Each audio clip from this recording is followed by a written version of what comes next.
जय हिंद। मैं अरुण कुमार मेरे इस यूट्यूब चैनल पाठशाला फॉर जीएस में आपका स्वागत करता हूं। आज का मेरा क्या क्वेश्चन है, पहला क्वेश्चन क्या है?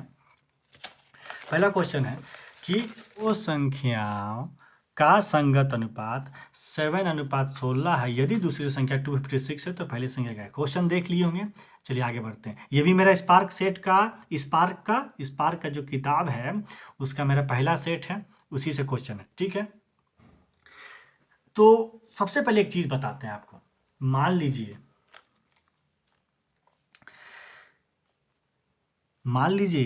कि देखिए, अगर आपके पास मान लीजिए कि आप जो वीडियो देख रहे हैं वह ए है और हम क्या है, बी है। आपके पास है 100 रुपया, मेरे पास है 150 रुपया। ठीक है ना, आपके पास है 100 रुपया, मेरे पास है 150 रुपया। ठीक है ना। अगर हम कहें कि इन दोनों का अनुपात क्या होगा, तो अनुपात निकालने क्या बताए हैं कि ए अनुपात बी 100 अनुपात 150। 100 अनुपात 150, तो यहाँ से क्या हो गया, ये 50 से इसको भाग देंगे, 50 दूनी 100, और 50 से इसको भाग देंगे, 50 दिया 150, तो मेरा अनुपात क्या आ गया, 2:3। ठीक है ना। समझिएगा हम क्या कहना चाह रहे हैं। मेरा अनुपात क्या आया बाबू, मेरा ए अनुपात बी का रेशियो क्या आया, 2:3। ठीक है ना। अब हम एक बात समझाना चाह रहे हैं कि अगर क्वेश्चन है कि ए अनुपात बी कितना निकला, मेरा 2:3, लेकिन ए के पास कितना रुपया, 100 रुपया। यानी जो 100 है वो किसको दर्शा रहा है, 2 को। यानी कि 2 जो है वो किसको रिप्रेजेंट कर रहा है बाबू, 100 को। और 3 जो है वो किसको रिप्रेजेंट कर रहा है, 150 को। क्लियर है, यहाँ तक कोई डाउट नहीं। अब हम आपसे एक बात पूछना चाह रहे हैं कि मेरा अनुपात तो निकल गया ए और अनुपात बी का अनुपात निकल गया 2:3, यानी ए 2 और बी 3 निकल गया।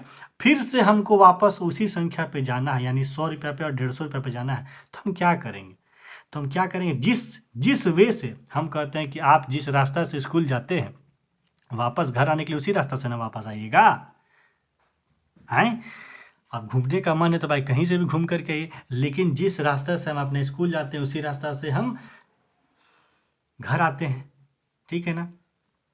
जैसे कि हम 100 से 2 पे और 150 से 3 पे कैसे पहुँचे, तो हम एक संख्या लिए जो जिसका पहाड़ा में 100 भी आ जाए, जिसका पहाड़ा में 150 भी आ जाए, तो वो संख्या क्या 50, यानी 50 से इसको हम काटे, यानी 50 से इसको हम भाग दिए और 50 से इसको भी भागनी है, तो 50 से जब इसको भाग दिए तो आया मेरा 2, और 50 से इसको भाग दिए तो आया मेरा क्या, 3। अब फिर से हमको वापस इस संख्या में जाना है, तो क्या करेंगे बाबू, 50 से यहाँ भी गुना करेंगे और 50 से यहाँ भी गुना करेंगे, तो फिर से मेरा आ गया 100 और 150। फिर से हम वहीं पहुँच गए। यानी कि जिस रास्ता से हम चले थे, फिर वापस आने के लिए उसी रास्ता से वापस आएंगे। यानी कि हम 50 से यहाँ पे क्या किए, भाग दे के 2 और 3 पे पहुँचे। अब फिर से हमको वापस जाना, तो क्या करें, 50 से गुना करेंगे। क्लियर है, ये बातें क्लियर आपको हो चुका है। अब हम आपसे पूछ रहे हैं कि यहाँ लिखा दो संख्याओं का संगत अनुपात, यानी 7:16 है, और दूसरी संख्या मेरा क्या 256 है। ठीक है ना। तो ये 7:16 क्या है, कोई ऐसा संख्या होगा जिसको काट करके छोटा किए होंगे तो 2:3, जैसे कि यहाँ पे 100 150 होता तो 2:3 आया। उसी प्रकार कोई यहाँ पे संख्या होगा ए और बी की जगह, जो काट करके हम 7 और 16 लिखे होंगे। लेकिन किससे काटे होंगे, एक वह संख्या से काटे होंगे जो इसको भी उसी संख्या से काटे होंगे और इसको भी उसी संख्या से काटे होंगे। अब यहाँ पे लिया हुआ कि जो बी है, यहाँ लिखा दूसरी संख्या क्या है, 256 है। दूसरी संख्या क्या है मेरा बाबू, 256 है। तो हमको पता चल गया ना। मान लो कि यहाँ पे 256 रहता, तो इसको हम 16 से भाग देते तो क्या आता, मेरे यहाँ पे 16 आता कि नहीं आता। जब यहाँ पर इस 16 से भाग देने पे 16 आ रहा है, तो फिर से वापस हमको लाने के लिए क्या 16 से गुना करना पड़ेगा। तो जो हमको गुना यहाँ करना पड़ रहा है वही गुना हम इस संख्या में भी करेंगे। तो इसमें भी 16 से गुना करेंगे तो मेरा क्या आ गया, 112, यानी आंसर मेरा क्या आ गया, 112, यानी आंसर। ठीक है, समझ में आया होगा आपको। क्या कहने का मतलब है कि अनुपात को, किसी भी संख्या को अनुपात में बदलने के लिए जो संख्या से काट करके छोटा करते हैं, यानी जो संख्या से काट करके उसको अनुपात में बदलते हैं, फिर वह संख्या प्राप्त करने के लिए जिस संख्या से हम काटे हैं, जिस संख्या से हम भाग दिए हैं, फिर उसी संख्या से हमको गुना करना है। ठीक है ना। तो ये मेरा कैंसर क्या आ गया 112। चलिए नेक्स्ट क्वेश्चन देखते हैं। नेक्स्ट क्वेश्चन क्या है मेरा, नेक्स्ट क्वेश्चन क्या कहता है कि एक वस्तु का क्रय मूल्य अगर 900 रुपया है, क्वेश्चन देख रहे हैं आप, एक वस्तु का क्रय मूल्य 900 रुपया है परंतु एक खुदरा विक्रेता इसे 40% की छूट पर खरीदता है। यानी कि आप कपड़ा लेने के लिए जाते हैं, चाहे मॉल जाते हैं, चाहे कोई भी दुकान जाते हैं, तो कभी कभी देखते हैं ना, खासकर मॉल में, चाहे अमेजन चाहे जो भी आप मान लीजिए ऑनलाइन शॉपिंग भी करते हैं, तो लिखा रहता है ना कि 10% की छूट, 40% की छूट, उसका प्राइस कुछ दे दिया रहता है। मान लीजिए कुछ प्राइस लिख देता है 1000 रुपया, अब बोलता है कि 20% का छूट, 90% का छूट, तो आदमी एकदम लालची होकर चलाता है, अरे इतना छूट मिल रहा है, इतना छूट मिल रहा है। अच्छा ये बताइए, कोई कंपनी खुला हुआ है अपना लॉस करने के लिए? हर कंपनी आपको 40% अच्छा 50% छूट दे के बेच रहा ना, फिर भी प्रॉफिट कमा रहा है। ये मत सोचिए कि हमको फ़ायदा हुआ, फ़ायदा आपको नहीं हुआ, फ़ायदा उसी को हो रहा है, ठीक है ना। ये बिजनेस करने का तरीका है। तो खैर बिजनेस तो नहीं समझाना है, हमको मैथ समझाना है, ठीक है। तो एक वस्तु का क्रय मूल्य 900 रुपया है, ठीक है, परंतु एक खुदरा विक्रेता इसे 40% की छूट पर खरीदता है। यानी कि आप जो वीडियो देख रहे हैं, जब भी प्रॉफिट लॉस बनाइएगा तो अपने आप को दुकानदार समझिए। फिर से बता रहे, कभी भी प्रॉफिट लॉस बनाइए तो अपने आप को क्या समझिएगा? दुकानदार। तो क्या कहता, एक वस्तु का क्रय मूल्य 900 रुपया है परंतु एक खुदरा विक्रेता इसे 40% की छूट पर खरीदता है। तो इसका 900 रुपये दाम है और 40% छूट पे, तो हमको कितना रुपया मिला बाबू? 540 रुपया मिला। 40% कैसे निकालना है ये तो बताना नहीं पड़ेगा, चलिए फ्री बता देते हैं। 900 का 40% ऐसे करते हैं, 0 से 0 काटेंगे, 9 चौक 36 यानी 360, और 360 जब छूट मिला तो 360 छूट मतलब कि 900 का वस्तु यानी 900 रुपये में 360 रुपया छूट मिला, तो हमको कितना रुपया उस वस्तु के लिए देना पड़ा? तो 540 रुपये में दे करके हम वस्तु को खरीद कर लेकर के आए, ठीक है ना। फिर हमको एक ग्राहक मिल गया, अब बोल रहा कि नहीं हमको ये सामान हमको चाहिए। मान लीजिए पेन है, ये पेन मेरा दोस्त बोला कि नहीं यही पेन हमको चाहिए। हम ले जाओ ना दुकान में छूट मिल रहा ले लो, तो बताया कि नहीं हमको यही पेन ही चाहिए, हमको तुम्हारा ही वाला पेन चाहिए। तो हम क्या बोलें कि हम इसको 900 रुपया में खरीदे हैं तो 900 रुपया में लो। तो बोला कि ठीक है हम 900 रुपया में लेंगे। तो हम क्या किए, उसको 540 रुपये में खरीद कर 900 रुपया में बेचे। यहाँ क्या बोला है, खरीदते हैं उसे 900 रुपया में बेचता है, 540 रुपये में हम खरीदें, यानी सीपी कितना हो गया 540, और बेचे यानी एसपी कितना हो गया 900। सीपी यानी क्रय मूल्य, एसपी यानी विक्रय मूल्य। तो लाभ कितना हुआ बाबू? 360 का लाभ हुआ। और लाभ प्रतिशत निकालने के लिए क्या पता है आपको? लाभ बटा क्रय मूल्य इंटू 100, तो कितना 360 बटा 540 इंटू 100 कितना है 200/3। और कुछ जो विद्यार्थी प्रैक्टिस किए हुए चाहे प्रतिशत बनाए होंगे तो आपको ये चीज़ देखने के बाद ही आपको पता चल जाता होगा 66.2/3%। अगर नहीं तो आप इसको भाग दे करके निकाल सकते हैं, ठीक ठीक है। नेक्स्ट क्वेश्चन क्या कहता है बाबू कि 6 संख्या का औसत 11.2 है, यदि प्रत्येक संख्या में 3 से गुना किया जाए तो परिणामी संख्याओं का नया औसत क्या है? ठीक है ना। आपको हम औसत का फॉर्मूला बताए हैं, क्या बताएं? कुल संख्या का योग बटा कुल संख्या। अभी पिछला सबसे पहला क्वेश्चन, पिछला वीडियो का पहला क्वेश्चन वही था कि औसत कुल संख्या का योग बटा कुल संख्या। अब हम 6 संख्या लिख लेते हैं, 6 संख्या तो इसमें नहीं दिया हुआ है, तो 6 संख्या अपने से मान लिए क्या है ABCDEF, ठीक है ना। एक है 1 2 3 4 5 6, 6 संख्या हो गया। अब क्या बोला है कि यदि प्रत्येक संख्या में 3 से गुना किया, हम सब में 3 से गुना कर दिए, A×3 B×3 C×3 D×3 E×3 और F×3। और क्या बोले कुल संख्या, तो कुल संख्या क्या है मेरा 6, भाग दे दिए, औसत निकाल रहे हैं। अब यहाँ से 3 कॉमन लेंगे तो क्या हुआ A + B + C + D + E + F, ये हो गया, ठीक है ना। अब हमको अब देखिए अगर यहाँ संख्या रहता है 1 2 3 4 तो 60 से जोड़ करके निकाल देते हैं, लेकिन यहाँ पे तो अल्फ़ाबेट है तो हम इसको कैसे जोड़ेंगे? A + A क्या होता है 2A होता है, लेकिन यहाँ A या B है, A + B कभी जुटेगा? कभी नहीं जुटेगा, ऐसा ही रह जाएगा ज़िंदगी भर। अगर अभी छोड़ देंगे ना, रात भर सोचेंगे सुबह में जुट करके कुछ होगा, तो सुबह तक भी नहीं जुटेगा। आप बुढ़ा जाइएगा तभी भी नहीं जोड़ेगा।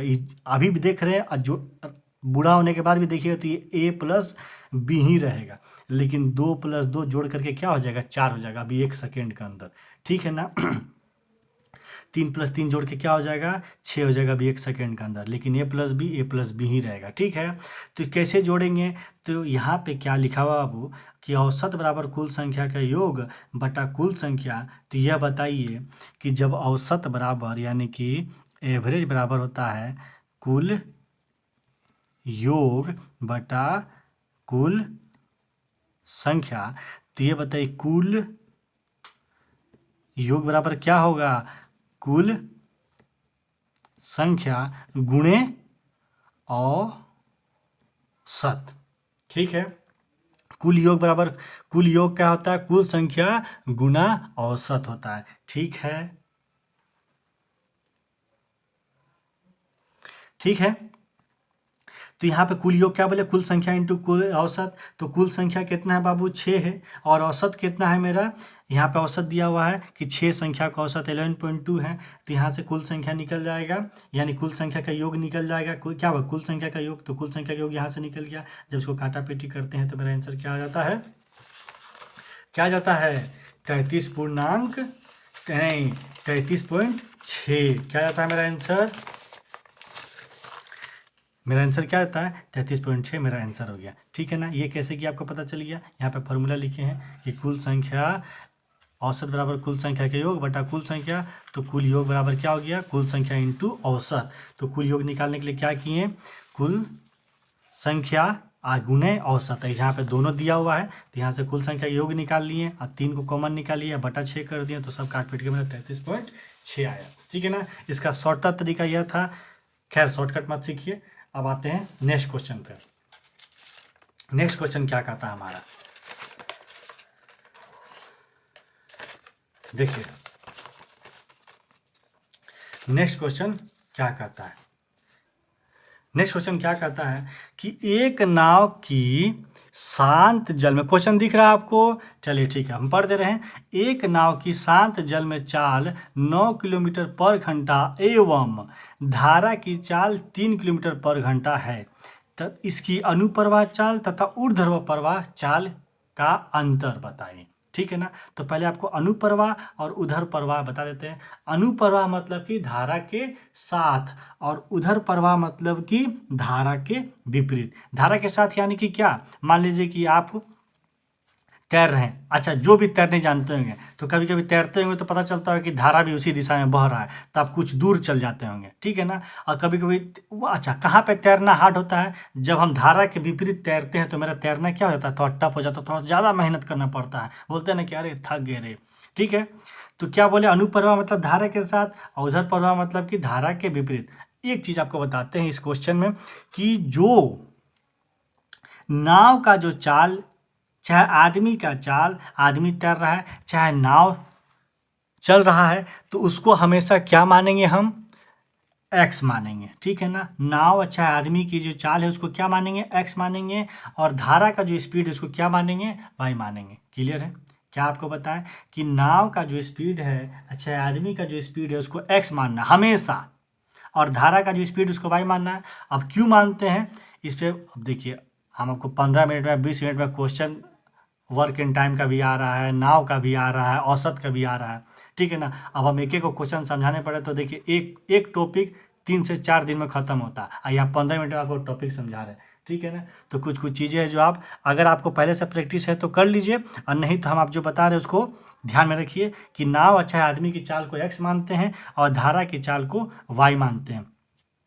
ठीक है ना, तो यहाँ पे नाव आदमी की चाल क्या दे, नाव की चाल क्या दे 9 किलोमीटर पर आवर, और धारा की चाल क्या दिया हुआ है 3 किलोमीटर पर आवर। ठीक है ना, अब बताइए कि अनुप्रवाह मतलब धारा के साथ हम भी तैर रहे हैं और धारा भी उसी दिशा में बह रहा है, तो मेरा कुल स्पीड क्या हो जाएगा, एक्स प्लस वाई, मेरा स्पीड और प्लस धारा की स्पीड, और हम तैर रहे हैं और धारा मेरे विपरीत बह रहा है, तो मेरा स्पीड क्या हो जाएगा, एक्स माइनस वाई।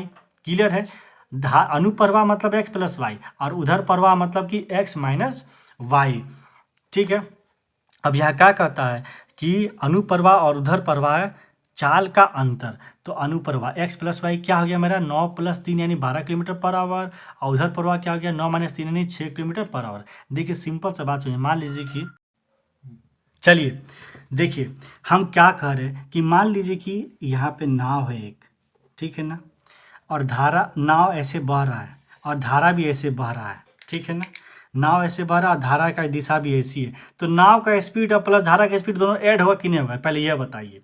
हाँ जरूर होगा, क्योंकि नाव नाव अगर 2 किलोमीटर पर आवर की गति से चल रहा है और धारा अगर 1 किलोमीटर पर आवर की गति से चल रहा है, तो मेरा कुल स्पीड क्या हो गया, 3 किलोमीटर पर आवर। तो वही ना किए हैं, अनुप्रवाह मतलब धारा के साथ, और उधर प्रवाह मतलब कि धारा के विपरीत, यानी हम इधर चल रहे हैं और धारा मेरा इधर बह रहा है, हम इधर चल रहे हैं और धारा मेरा इधर बह रहा है, इसको बोलते हैं उधर प्रवाह।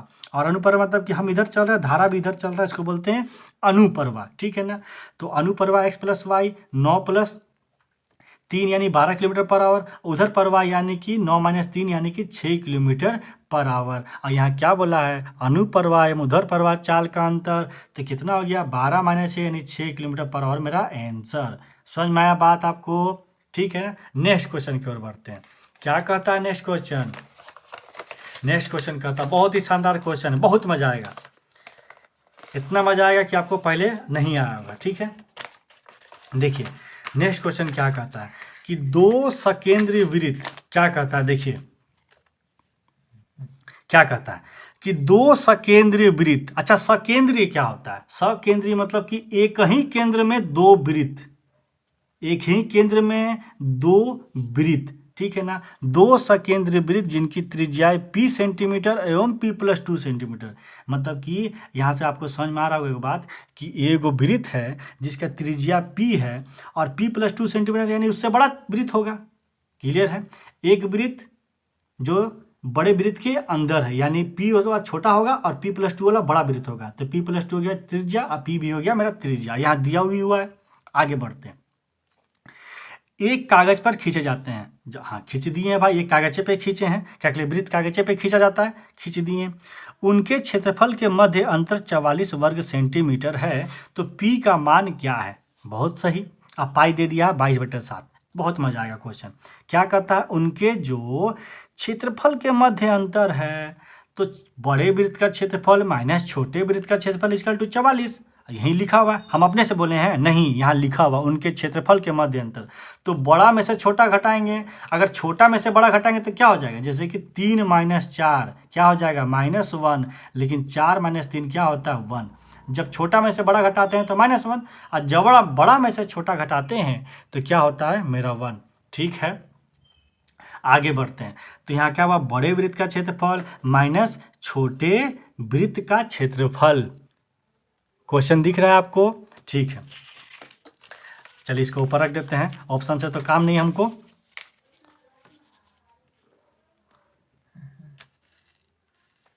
ठीक, देखिए बड़े वृत्त का क्षेत्रफल माइनस छोटे वृत्त का क्षेत्रफल बराबर 44 सेंटीमीटर स्क्वायर। अब बड़े वृत्त यानी पाई बड़ा आर स्क्वायर माइनस पाई छोटा आर स्क्वायर = 44, और आर का वैल्यू क्या दिया हुआ है, p + 2, और छोटा आर का वैल्यू क्या दिया हुआ है, p = 44। यहाँ से सॉल्व करेंगे तो क्या आया मेरा, p बराबर 2.5 सेंटीमीटर। ये क्या हो गया मेरा,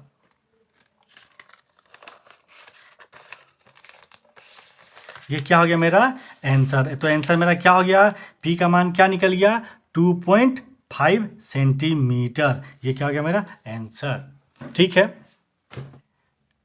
आशा करते हैं कि आपको समझ में आया होगा, बहुत ही डिटेल से समझाने का प्रयास किए हैं। 5 क्वेश्चन का ये वीडियो था, फिर नेक्स्ट वीडियो फिर 5 क्वेश्चन का आएगा। देखिए 5-5 क्वेश्चन बनाने से फ़ायदा क्या है कि वीडियो छोटा छोटा रहता है और वीडियो बोरिंग नहीं होता। बड़ा वीडियो बनाने से क्या हो जाता है, वीडियो बोरिंग हो जाता है, ठीक है। तो 5 क्वेश्चन फिर आज सॉल्व किए, पिछला वीडियो भी 5 क्वेश्चन का था, इस वीडियो भी 5 क्वेश्चन का है, फिर नेक्स्ट वीडियो 5 क्वेश्चन का रहेगा। तब तक के लिए धन्यवाद।